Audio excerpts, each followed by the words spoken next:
Straight victory Monday and your recap of the Chiefs games.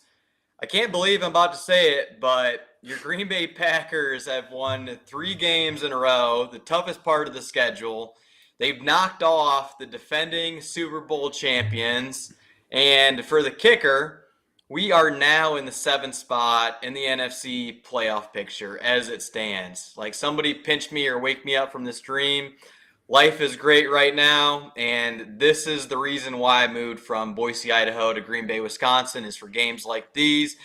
Dave, let's go ahead and open up the tab on another amazing Packer game for the 2023 season. Man, I don't know how anyone else is not riding high. Like this game was, the Packers controlled it from start to finish, right? There's times when it was getting a little bit in the balance where it's like, okay, well, they stopped us. Here comes the Chiefs, and they're going to score and take the lead, and that just never materialized. The defense deserves a huge shout out, holding the Chiefs under 20 points. I got the score right in this game. The winner was flipped, and I'll take that every single time. But yeah, where do you want to start? Because there was good on all three phases in this game.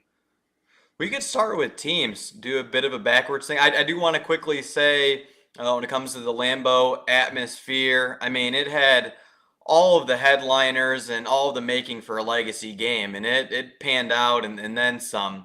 I'll say this, for the first time at Lambeau this year, everybody was on their feet from start to finish. It wasn't like, hey, we need to play to get the crowd going. Like, people were in their seats 30 minutes prior to kickoff.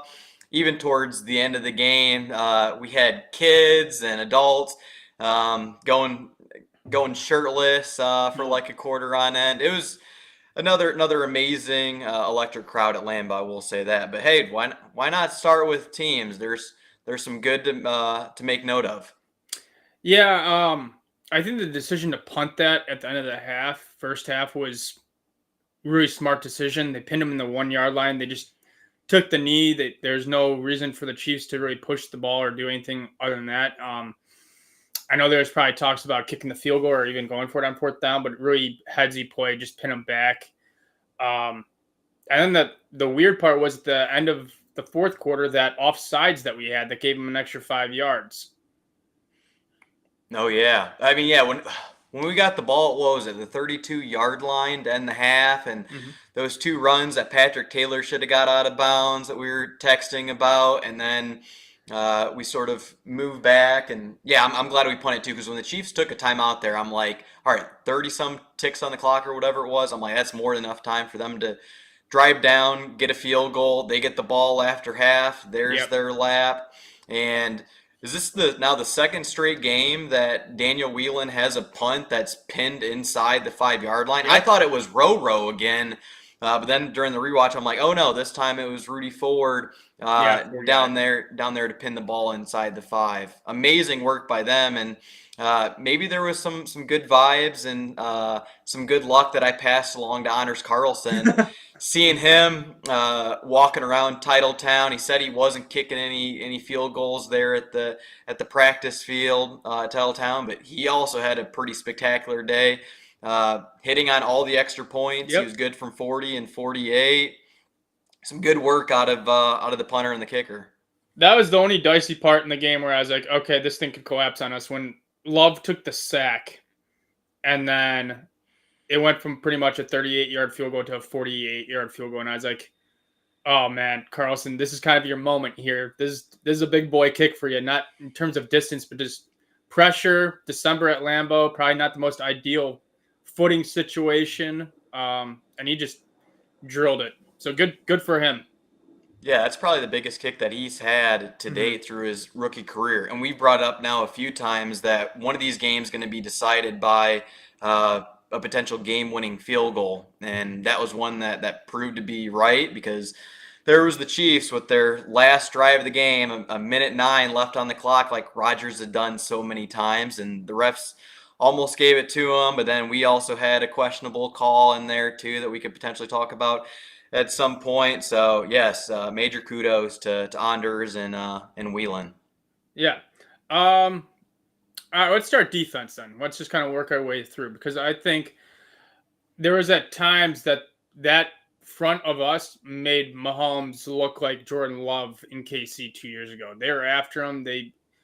You could tell Mahomes' eyes kind of dropped down, or he was looking to get out. And the back end held up fairly well. There's a couple of times Kelsey was just wide open, which I don't even know how you lose Kelsey in coverage, but that's how it was. There's just big play after big play. Is typical bend but don't break, and we actually didn't break for once.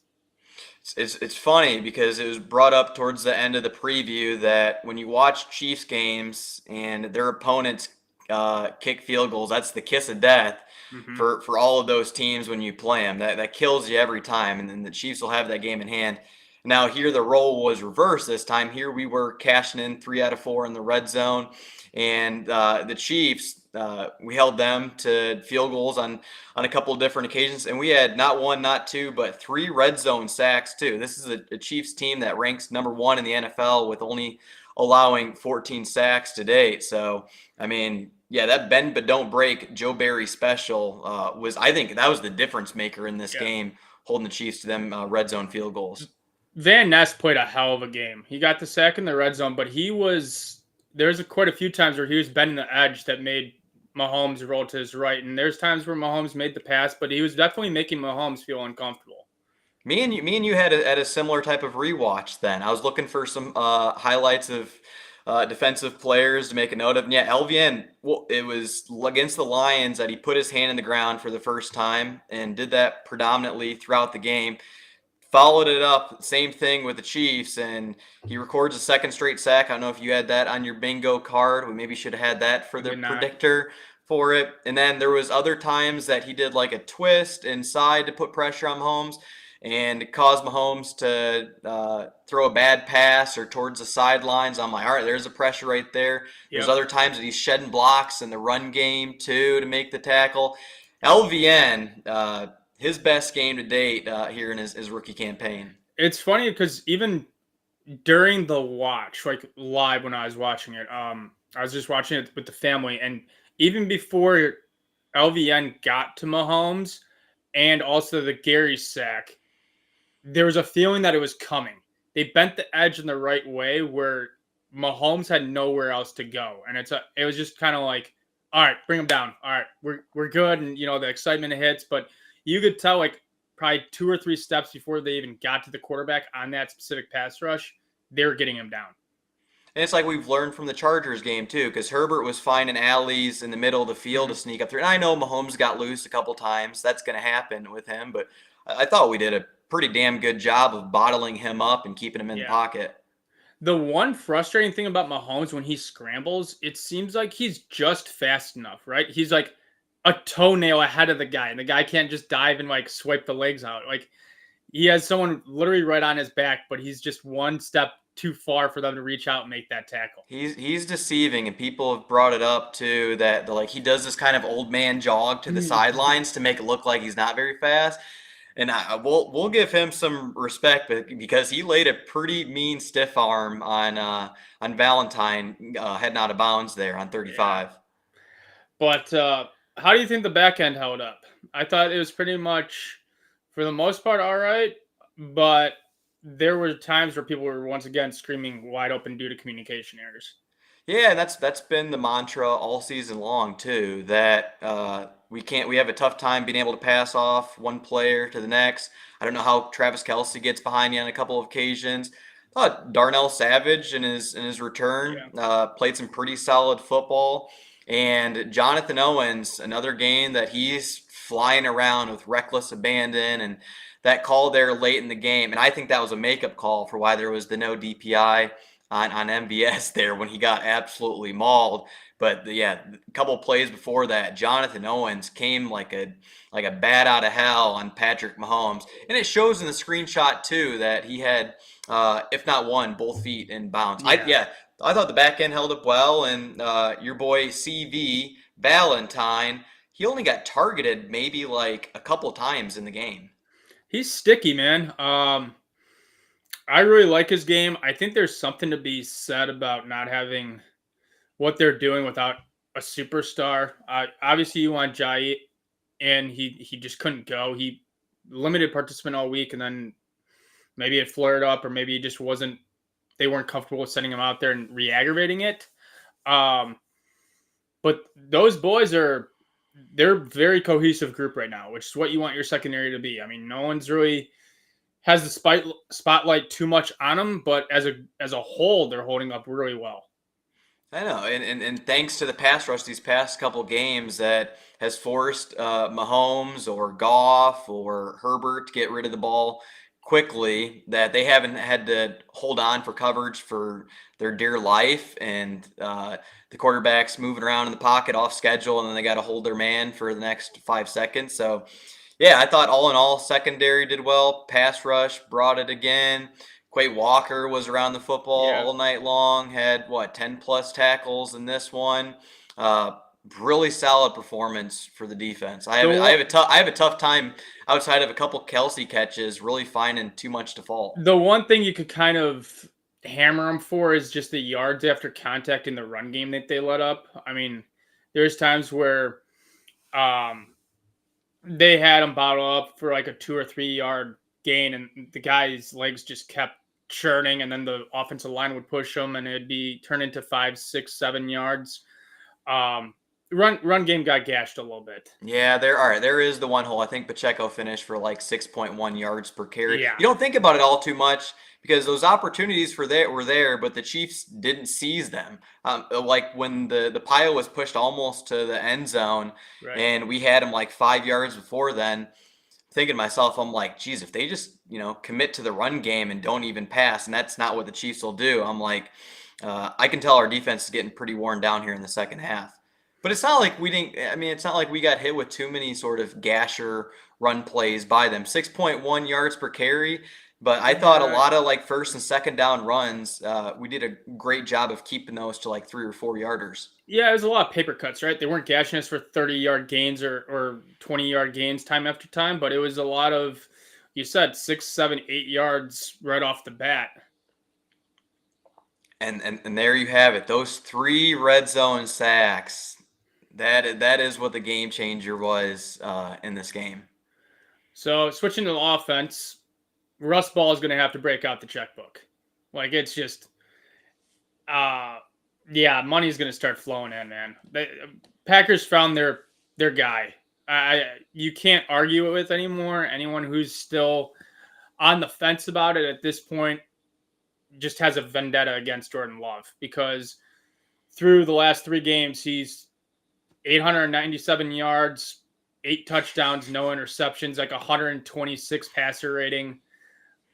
He's the future. And the crazy thing about him is he's been improving in front of our eyes. Like, it usually takes you an off season from where we saw him start the beginning of this season. It takes another off season to kind of get to where he is now. He's like progressing on the fly now.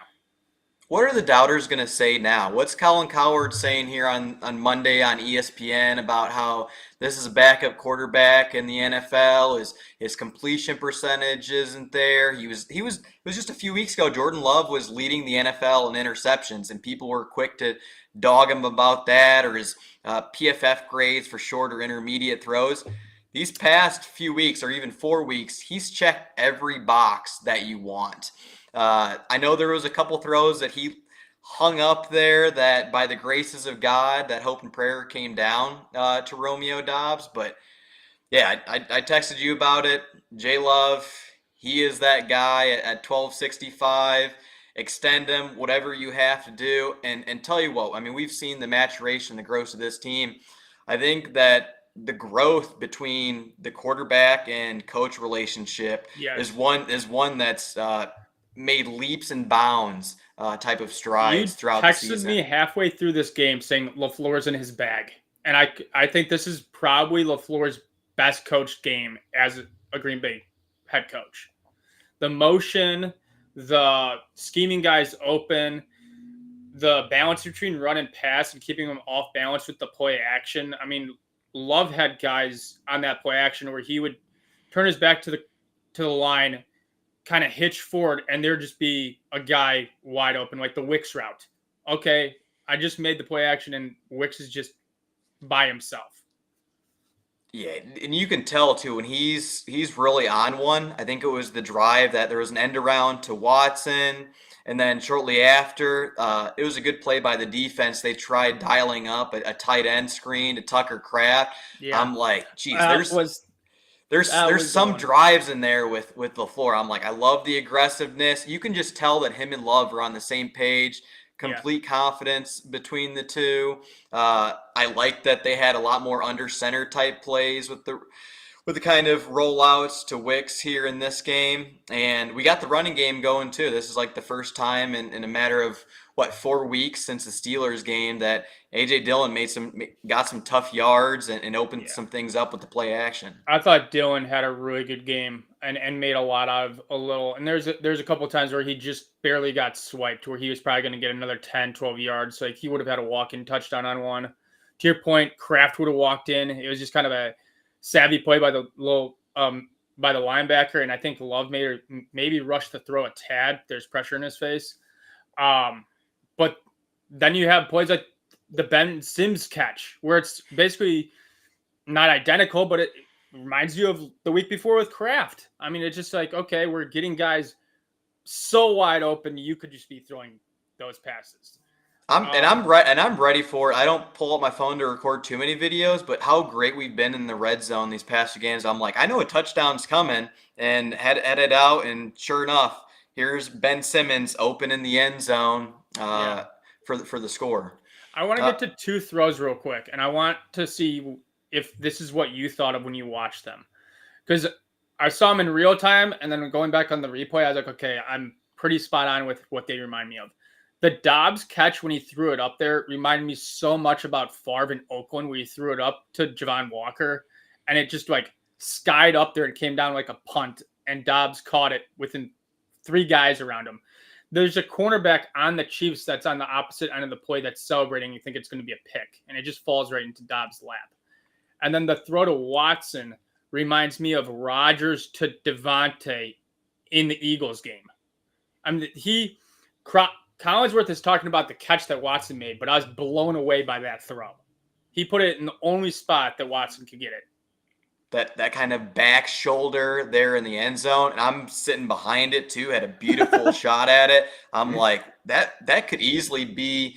And I know there's been some thread the needle type throws, but just ball placement for the score and getting both of his feet in, yes and yes. When I saw it live, what it reminded me of, I really like that Javon Walker play in Oakland in 03 that he comes down, that ball's up there for eternity. But it made me more so think of 2 plays from, I think, the same season in 2020. There was against the Colts in 2020. We lost that game 34-31.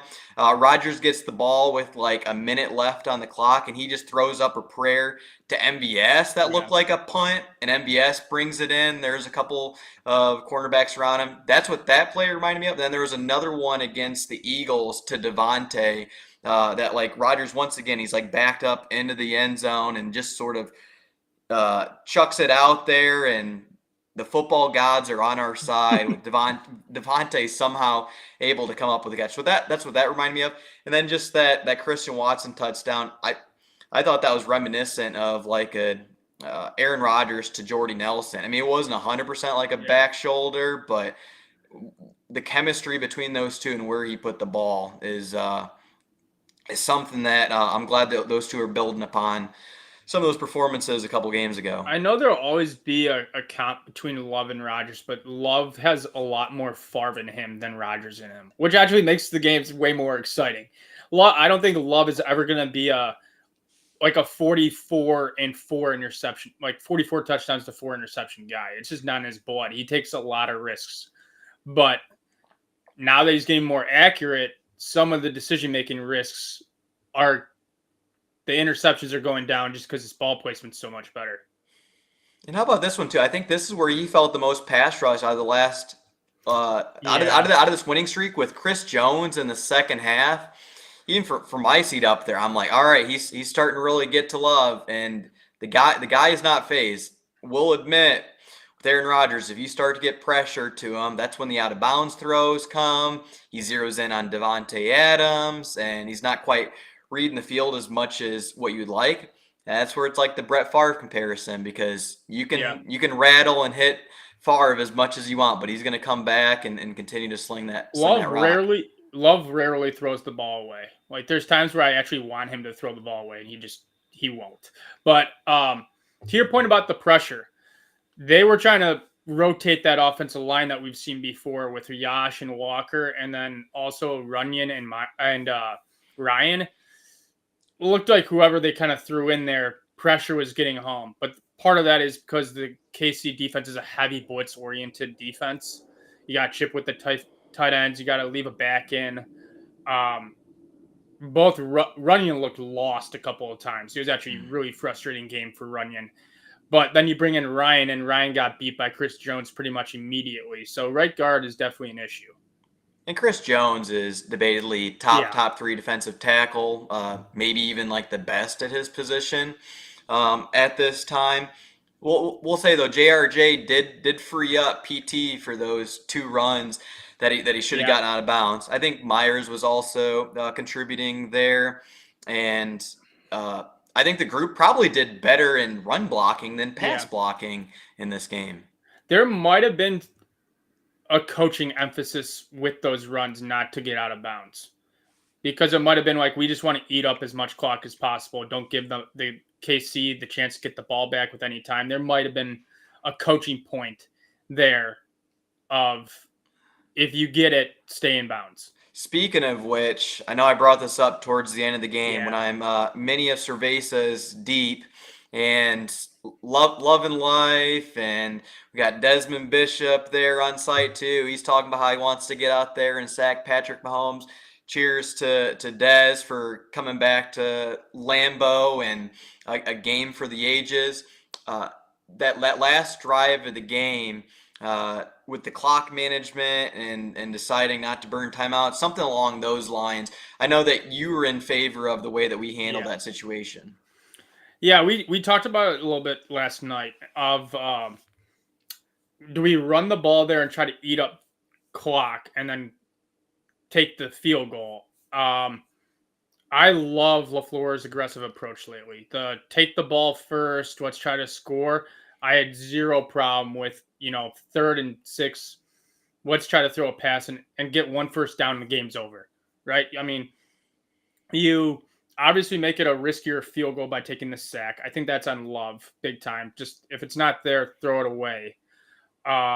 You can't back up 10 yards in that situation. But A.J. Dillon running it, they probably all knew he was going to get the ball, get a yard, and just chew up 40 seconds. They could still march down the field and score. I'm in favor of, you get 1 first down, 6 yards, game over. Love had a perfect stat sheet at that point. Put the ball in his hands.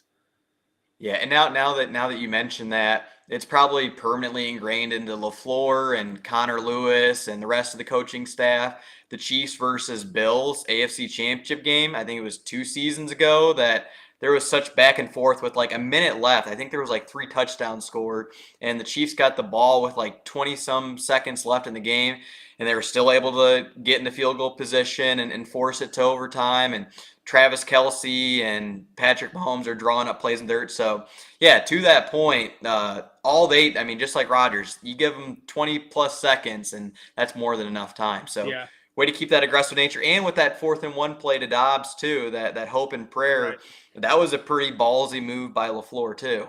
We got the Love shove in there, too, on 4th and 1. And, I think with a young team and the expectations have already been exceeded to a certain point, why not just put, your foot through the gas pedal at this point? Like Fred Flintstone, the car at this point. Just keep going. And I don't know if you saw like the locker room celebration. That's probably like one of my favorite parts. The emotion that Matt LaFleur showed. I think that's going to go down as one of my most favorite locker room celebrations, next to, I want to say it was 2019 when Aaron Rodgers came over and picked up Matt LaFleur after they won the NFC North and went into Minnesota and knocked them down. So that one ranks up there, just about as close to that one.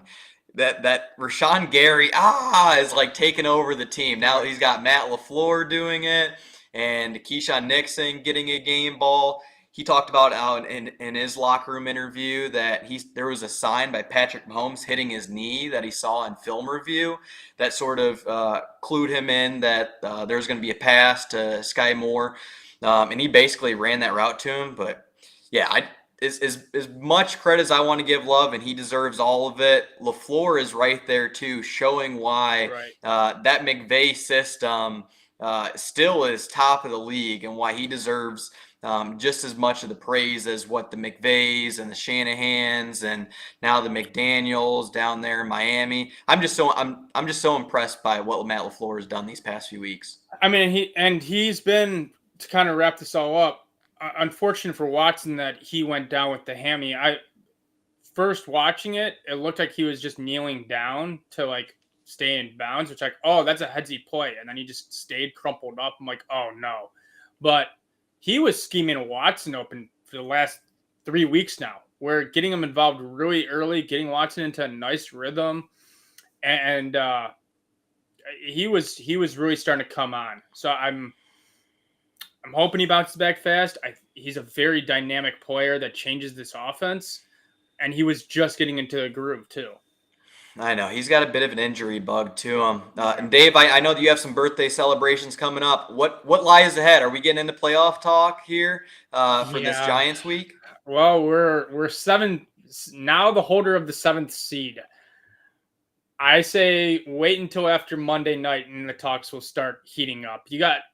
We're riding high now after the Chiefs. We don't want to let down now. This is kind of the Green Bay Packer thing this year, right? You get some wins you don't expect. You get some losses you don't expect. So now it's time to go beat up on a team that we are clearly better than. I'm going to use some coach talk here. One day at a time, one week at a time. It's just time to go 1-0. No trap games, Green Bay Packers. No trap games. We are the controller of our own destiny now. But all right, man. Well, it's going to be a long waiting week for us. We don't get any football Sunday, and we got to wait all Monday for it. But we got to enjoy this one big time.